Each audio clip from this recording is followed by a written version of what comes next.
En fait, quand on regarde les scénarios qui peuvent se produire dans les décennies qui viennent, moi j'aime bien raisonner par scénario, hein. C'est toujours un peu dangereux parce qu'on se ferme des pistes, mais en même temps c'est le seul moyen de réfléchir à l'interaction des facteurs. Quand on regarde les scénarios qui sont possibles, on se dit voilà, bon, qu'est-ce qui peut se passer? Imaginons qu'il n'y a pas de miracle technologique. Imaginons que on ne trouve pas de source d'énergie nouvelle. Qu'est-ce qui se passe à peu près en termes d'offres énergétiques mondiales? Premier constat, logiquement, on va avoir une crise des combustibles liquides qui pourrait d'ailleurs se dérouler vers 2020. Alors le pétrole de schiste peut la retarder un peu. Enfin, on commence maintenant à avoir pas mal de données quand même sur le pétrole de schiste, sur le gaz de schiste. On se rend compte que il y a effectivement un impact sur la courbe de production aux États-Unis qui est tout à fait significatif. Il y aura un impact sur la courbe de production au niveau mondial, mais on se rend compte aussi que les gros titres des journalistes sur la révolution du pétrole de schiste et du gaz de schiste qui changent absolument tout à tout, ce sont des gros titres de journalistes. Ça correspond beaucoup à des zooms qui sont faits sur des sous-parties du problème d'ensemble où effectivement le pétrole de schiste et le gaz de schiste vont changer la donne. Quand on regarde les équations d'ensemble, ça ne fait que différer de quelques années la crise des combustibles liquides. Bon. Ça paraît relativement clair. Disons qu'elle aura peut-être lieu en 2025 au lieu d'avoir lieu en 2020. Je dis bien sous réserve qu'il n'y ait pas de nouvelles percées technologiques. Deuxième constat, on voit que sur l'offre énergétique globale, logiquement, on va buter vers un gros problème vers 2030-2035 à peu près. Pourquoi? Parce que de tête, je ne vous garantis pas les chiffres parce que de tête c'est toujours un peu difficile, mais en gros, actuellement, l'humanité consomme 12 milliards, dissipe, on va dire, 12 milliards de tonnes équivalent pétrole d'énergie primaire par an. L'Agence internationale de l'énergie annonce que l'humanité devrait utiliser quelque chose comme 18 milliards de tonnes équivalent pétrole en toutes énergies confondues, hein, en 2035, 2030 ou 2040, je ne sais plus exactement où se trouvent leurs limites. Simultanément, quand on regarde le mix énergétique qui permet d'arriver à 18 milliards, on se rend compte que ça peut quand même être un petit peu compliqué. Le nucléaire risque plutôt de diminuer. Le pétrole, même avec l'effet schiste, va diminuer en fait. Un peu plus tard que ce qu'on pensait, mais il va diminuer. Et le gaz naturel peut prendre la relève, mais évidemment, s'il doit prendre la relève du nucléaire, du pétrole, sachant qu'on ne pourra pas énormément augmenter le charbon parce que c'est une énergie trop polluante à ce stade, toujours à technologie constante, évidemment, on va user en quelque sorte les ressources de gaz naturel plus vite, et on se rend compte que vers 2030, 2035, 2040, ça commence à devenir difficile. Et en plus, cette évaluation de l'Agence internationale de l'énergie à 18 milliards à peu près de tonnes équivalent pétrole, quand on regarde les perspectives de croissance, les appétits de croissance, j'ai envie de dire, des pays émergents, on se dit que c'est vraiment une évaluation basse. Elle suppose qu'il y a pas mal d'efforts de sobriété, de rationalisation qui sont faits. On est plutôt sur 22, 23 milliards. Donc il y a un moment où il va y avoir un gros problème, il n'y en aura vraiment pas pour tout le monde, et normalement dans un système capitaliste, en tout cas la régulation c'est l'augmentation des prix. Voilà, c'est brutal, c'est simple. Bon. Alors, aujourd'hui ce qui se passe, c'est que l'Empire, il tient en grande partie parce qu'il a quand même donné un sous-jacent à sa monnaie fictive. Ce sous-jacent c'est l'accès aux matières premières, en particulier aux sources énergétiques. En fait, le dollar, aujourd'hui, on est un petit peu dans un système dollar as good as oil. C'est un petit peu son sous-jacent caché. Si vous voulez pouvoir acheter du pétrole, il faut avoir des dollars. Donc bien que le dollar, on ne sache plus très bien ce qu'il vaut, au niveau de l'économie américaine en tout cas, il continue à valoir l'accès au pétrole et aux ressources naturelles. Donc si vous êtes dans une situation où les ressources naturelles deviennent vraiment très rares, et en particulier les ressources énergétiques, avec une soif d'énergie très forte, si l'Empire à ce moment-là a toujours le contrôle des sources énergétiques, pour lui c'est une force, c'est un argument. Si en revanche il a perdu le contrôle, on ne voit pas très bien avec quoi il va acheter cette énergie alors que son cœur productif est plutôt en implosion. Et ça peut accélérer sa chute. Donc en fait ça dépend. C'est-à-dire, ça dépend si au moment où la crise énergétique surviendra, ce qu'on appelle l'Empire pour simplifier, on va dire le capital occidental, on va dire les choses comme ça, continue encore à contrôler le Venezuela, où s'est mis en situation de contrôler, parce qu'il le contrôle aujourd'hui ou pas, c'est pas clair, et pour le Moyen-Orient, parce que c'est là que se trouve l'essentiel des réserves. Et ça explique d'ailleurs, bien entendu, une grande partie des mouvements actuels. Mon opinion personnelle, c'est que je vois vraiment pas comment une économie qui est au bord du collapsus, une armée qui, semble-t-il, a perdu la suprématie aérienne, elle a quand même la supériorité aérienne, mais elle n'a plus la suprématie, c'est-à-dire qu'elle n'est plus capable, en quelque sorte, de sécuriser les cieux, et alors que toute sa stratégie est fondée sur le contrôle du ciel, je ne vois pas très bien comment ils peuvent espérer durablement, comme ça, continuer à verrouiller les sources de matières premières alors que tout le monde va les vouloir. Voilà. C'est pour ça que je pense que l'impérialisme occidental actuel a moins d'une chance sur deux de réussir à conserver la prédominance mondiale, quoi. Voilà.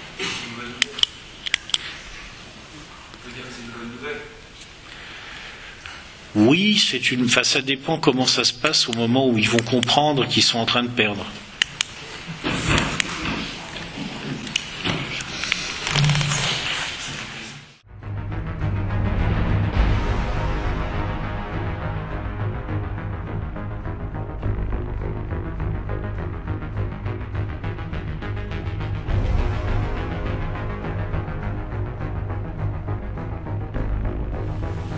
Exact. Au moment de la chute du mur de Berlin, les élites anglaises, américaines, allemandes et russes obéissaient au même code, aux mêmes lois, au même objectif. Il y a un partage du gâteau, et Poutine, lui, il veut changer non pas la finalité du projet, mais ce qui a été décidé il y a à peu près 20-25 ans, où il veut une plus grosse part du gâteau que prévu. Pensez au temps de la prohibition, où vous aviez différents secteurs de prostitution, de contrôle et de production d'alcool, avec Al Capone et bien d'autres. Eh bien, les différents groupes se tiraient dans les pattes, et il y en avait un qui était plus fort que l'autre, que les autres. C'était celui d'Al Capone, qui arrivait quand même à mener l'affaire. Et en fait, on a affaire à différents groupes. Le monde, pour faire court, le monde euro-atlantique. Je viens pour faire court avec des nuances, parce que je pense à la nuance allemande, où vous avez les élites allemandes partagées entre le monde anglo-saxon et le monde russe. Et ça, c'est comme ils disent, die Schaukelpolitik, la politique de la balançoire, entre le monde occidental et le monde russe. Enfin, pour le moment, je fais court. Le monde donc occidental qui obéit à certaines lois, certaines règles pour un nouvel ordre mondial.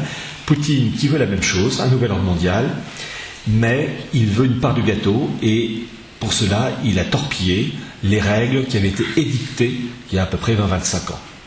Donc en fait, sur le fond, ils veulent la même chose, mais lui, Poutine, il a simplement rehaussé ses demandes. Et en face, dans le partage du gâteau, ils ne sont pas d'accord. C'est ça.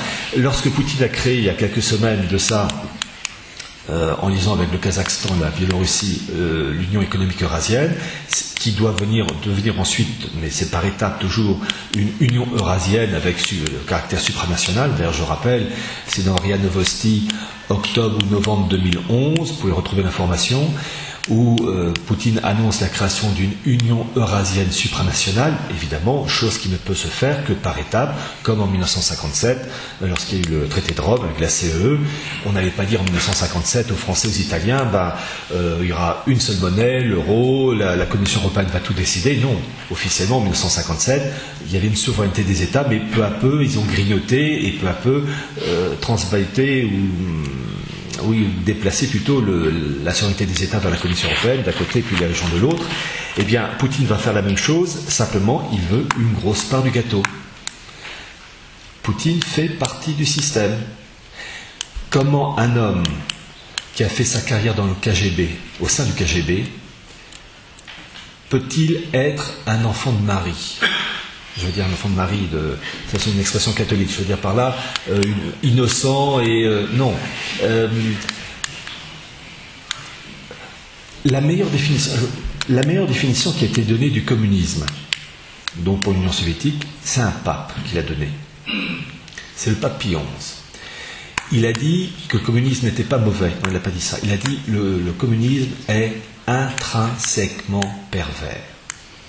Il n'a pas dit intrinsèquement mauvais, pervers. Qui dit pervers dit réflexion, une intelligence au service du mal, qui calcule, qui soupèse. Et je ne peux pas croire que ce système intrinsèquement pervers qui s'est écoulé en 1989-90 soit mort de sa belle mort. Il a muté. Poutine a fait toute sa carrière dans ce système intrinsèquement pervers. Et il l'a fait au sein du KGB, c'est-à-dire au sein des élites. Vous croyez qu'il en est ressorti intact ? Non. Même si, apparemment, il va dire des choses tout à fait justes, je vous cite un exemple. Il va condamner, avec raison, tout ce qui est théorie du genre, mariage pour tous. On peut être que d'accord. Et parallèlement à ça, il a 3 fois de suite proposé la mise en place d'une zone de libre-échange allant de Lisbonne au Pacifique. Une zone de libre-échange, par définition, c'est la libre circulation des biens, des personnes, des capitaux et des idées. Or, pensez à un bateau, la soute d'un bateau. Quand vous avez des cloisons étanches et un trou dans la coque, eh bien, les cloisons étanches empêchent l'eau de se répandre dans la soute. Quand vous enlevez toutes les cloisons étanches, un trou dans la coque, l'eau se répartit partout. Une zone de libre-échange, c'est donc la libre circulation entre des idées, mais les idées pourries de l'Occident, une zone de libre-échange, elle se serait déplacée vers l'Est, jusqu'au Kamchatka, sans problème.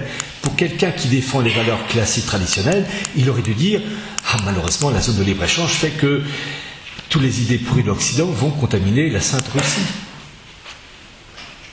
Par définition. Mais non, ça l'a jamais offusqué, ce genre de truc. C'est là où il était illogique. Donc Poutine, en fait, dans son histoire, il défend son beefsteak, mais il faut être encore plus précis. Vous constatez par vous-même, il est très intéressant de voir que les oligarques russes qui entourent Poutine sont majoritairement juifs. Les oligarques qui entourent l'actuel président ukrainien sont majoritairement juifs. Et en fait, vous avez une rivalité clanique de juifs ukrainiens, de juifs russes face aux oligarques occidentaux de New York et de la City, majoritairement juifs, qui se tirent dans les pattes au nom des États-Unis, au nom de l'Union européenne, au nom de l'Ukraine, au nom de la Russie, mais qui en fait se tirent dans les pattes pour un partage du gâteau. Et entre eux, ils sont terribles. C'est ça le fond de l'histoire. Et Poutine n'est que le sommet de l'iceberg. Donc là, actuellement, il y a une dispute familiale au sein de ces oligarques. Il y en a un qui veut une part du marché plus grande que prévu, et en face, ils ne sont pas d'accord. Donc c'est Al Capone contre Al Capone bis. Et la Chine, elle est dans ce même jeu. Ah mais bien sûr. C'est même le prototype rêvé pour Brzezinski. c'est un prototype excellent d'État autoritaire et on sert la vis à mort. Oui, la Chine est un modèle qui fait rêver. Mais simplement, il faut toujours penser au principe du partage du gâteau. Voilà, c'est ça le truc.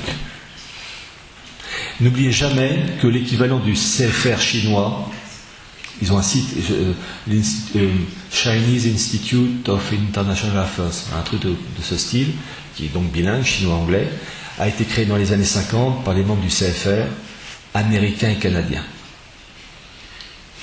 Très intéressant de voir que le CFR chinois a été créé par des oligarques et l'élite américaine et canadienne. Donc il y a des liens, ça n'empêche pas des rivalités, des disputes. Voilà. Pourquoi je ne crois absolument pas... c'est ça qui est terrible. Je comprends tout à fait, on cherche à une voie de sauvetage face à la décrépitude actuelle. Mais on oublie toujours que quelquefois le bien peut se présenter avec une forme, une apparence bonne, mais un fond mauvais. C'est pas parce que l'apparence est bonne que le fond l'est. Poutine et tous les gens qui l'entourent font partie du système. Poutine est un citoyen d'honneur de la City de Londres. Et croyez-moi, pour avoir eu ce grade, c'est qu'il a mérité. Simplement, il rue dans les brancards, le Al Capone de Moscou réclame plus face au Al Capone de Bruxelles, de Berlin et de Washington et de Tel Aviv. Voilà. Ça tire dans les pattes. C'est une dispute familiale.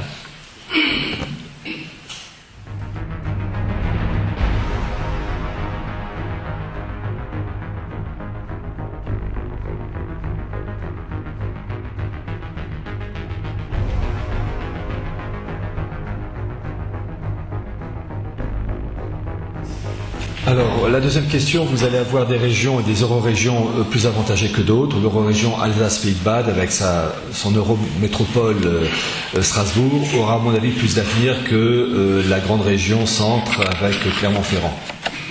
Voilà. Donc, pour se faire rembourser ses médicaments, et ses lunettes et ses frais dentaires, il vaudra mieux vivre dans des régions plus aisées. Voilà. En fait, j'ai toujours pensé qu'on se dirigeait vers un monde style Guerre du Feu et Mad Max. Mad Max pour la folie, Guerre du Feu pour la brutalité.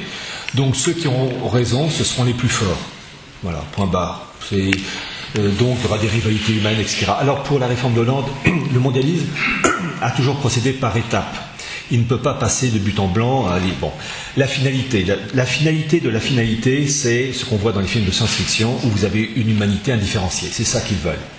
Mais il faut procéder par étapes, donc effectivement il faut des intermédiaires, ça s'étale sur 5 ans, 10 ans, mais il y a quand même une chose qui peut régler le problème, c'est la crise que l'on connaît aujourd'hui et qui va s'aggraver dans 3 mois, 6 mois, 1 an, 2 ans, 5 ans, je ne sais pas, mais pas dans 30 ans, qui risque d'être tellement dévastatrice que les zones intermédiaires qu'on essayait de préserver vont être balayées. Et finalement, nettoyage, harpic, WC, ça va dégager, voilà. Bon, voilà. Excusez-moi, c'est un peu... Mais en fait, on sait ce qu'ils veulent faire, il y a les intermédiaires, ça va plus ou moins vite, et ils profitent des événements pour accélérer ou freiner l'évolution, mais la finalité... Je vous dis, la crise qui va bien nous secouer dans quelques temps, va balayer tous les petits doutes et les ambitions de chacun. Arclic WC.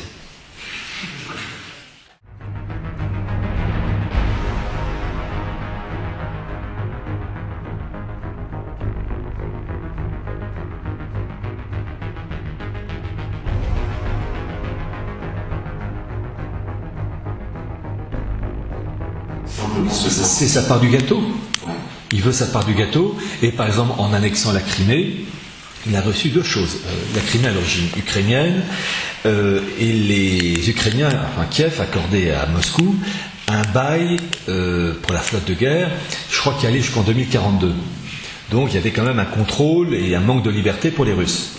Avec la Crimée maintenant annexée, eh bien, non, ils sont libres de faire ce qu'ils veulent, mais c'est surtout les oléoducs et les gazoducs en provenance de la mer Caspienne qui passaient soit en Crimée, soit devant la Crimée, qui désormais, c'est, vous savez, ce qu'on appelle la zone économique exclusive.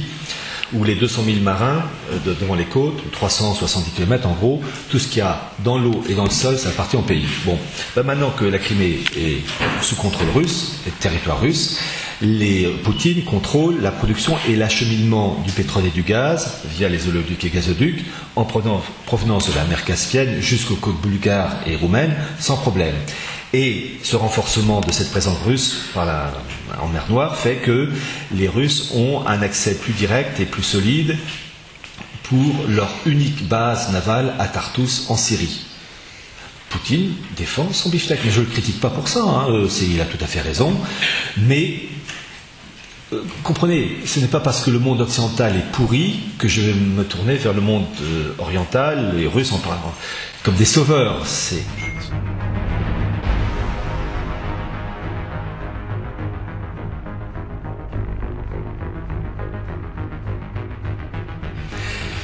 C'est un monde multipolaire sur fond philosophique mondialiste.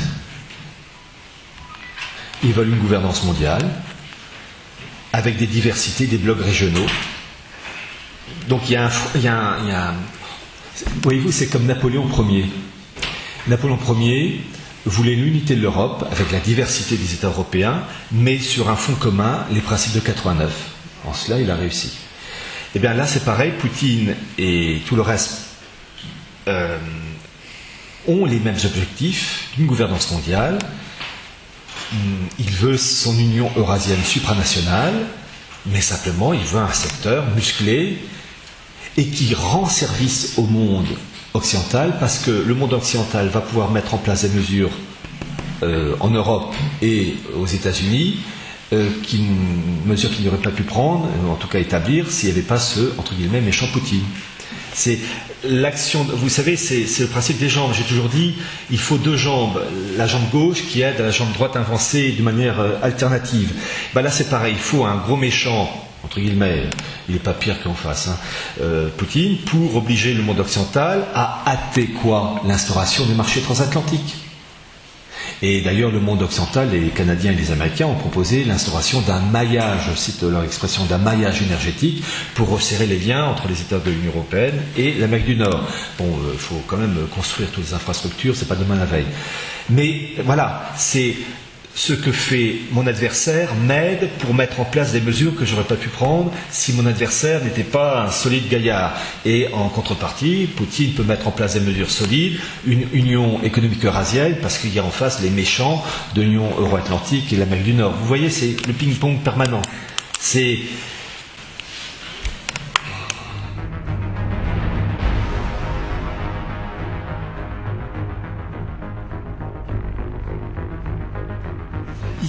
Ils se tapent entre eux. Regardez l'origine des oligarques qui entourent Poutine. Ils sont d'origine. C'est une lutte clanique du monde juif entre eux, sous couvert du mot Ukraine, sous le mot du mot Russie, sous le mot couvert du mot Union européenne, etc. C'est ça. Voilà. Et les Cameron, Merkel, Obama, Poutine ne sont que les porte-paroles plus ou moins compétents, plus ou moins habiles de ces luttes claniques. C'est ça. Ça.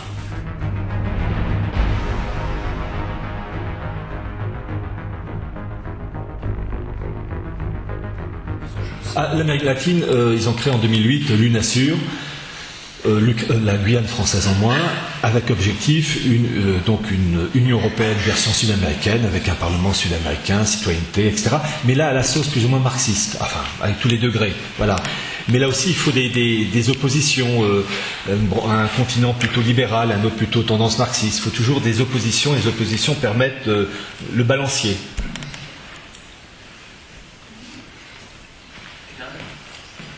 L'Inde, pour le moment, est sous la coupe anglo-saxonne, anglaise américaine. Pour le moment. On va prendre une dernière question très courte, s'il y a quelqu'un qui veut poser une question. Non, je ne vais pas vraiment poser une question, mais juste affirmer quelque chose en fait, et faire un complément de réponse qu'a fait M. Pierre, notamment sur la religion unique et l'avènement du Mashiach juif talmudique. Je précise juste une chose. c'est que pour eux, certes, c'est un Messie, mais pour nous, il représentera l'Antéchrist. C'est quelque chose à prendre en compte et en considération. Donc, on ne pourra pas lui serrer la main. Sera pour nous l'Antéchrist. Notre véritable Messie, c'est Jésus, à ne pas négliger. Voilà, c'est tout. En raison de la diversité religieuse, oui.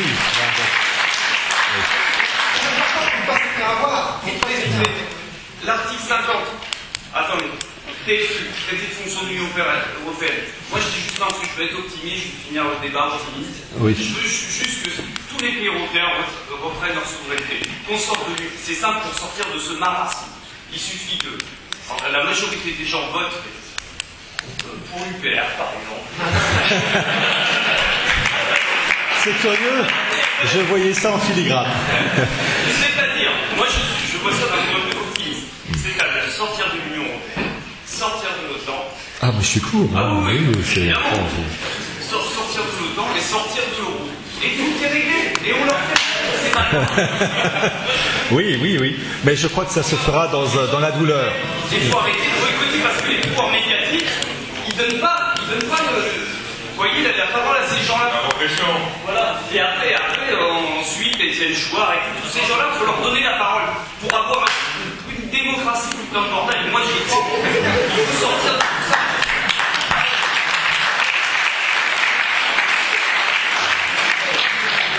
Je pense que ces choses-là bougeront quand le frigo sera vide. Voilà. Il y a une formule populaire qui dit « la faim fait sortir le loup du bois ». Eh bien, le peuple va montrer les dents le jour où les besoins de base, nourriture, etc. ne seront pas assurés.